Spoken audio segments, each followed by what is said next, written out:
Víte, na co myslím? Na to, jak se na to dívají diváci a říkají si, jestli si tady z nich děláme legraci.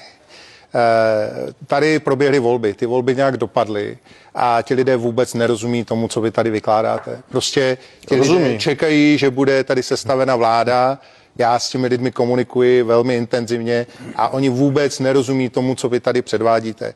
Podívejte se, ten nález ústavního soudu říká také jedno, prosím, teď nález ústavního soudu říká také to, že ty povinnosti vznikají až po jmenování premiérem. Do té doby žádné povinnosti řešit ten střet zájmů nemá. Ale já půjdu ještě dál.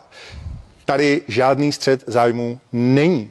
Není. Já ten zákon tady vytištěný mám, pane Bartošku, na rozdíl od vás ho dokonce i znám. Podívejte se, paragraf 4 jasně říká, že ve střetu zájmu je ten, kdo podniká, anebo kdo je členem statutárních orgánů těch firem. Andrej Babiš není ani jedno z toho.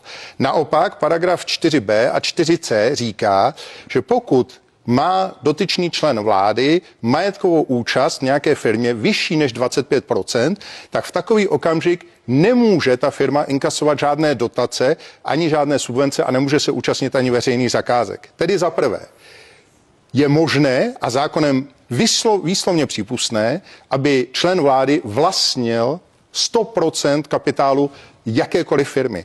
Za druhé, není pravda, že by v tu chvíli rozhodoval o výši té dotace, protože taková firma by v tu chvíli žádnou dotaci dostat nemohla. Jinými slovy, pokud bude Andrej Babiš jmenován premiérem, Agrofert nemůže dostat ani korunu na dotacích a žádný střet zájmů neexistuje. Takhle je to jednoduché. Pojďte jmenovat Andreje Babiše premiérem a pojďte tady přestat hrát tuhle zdržovací taktiku s nějakými mimořádnými schůzemi.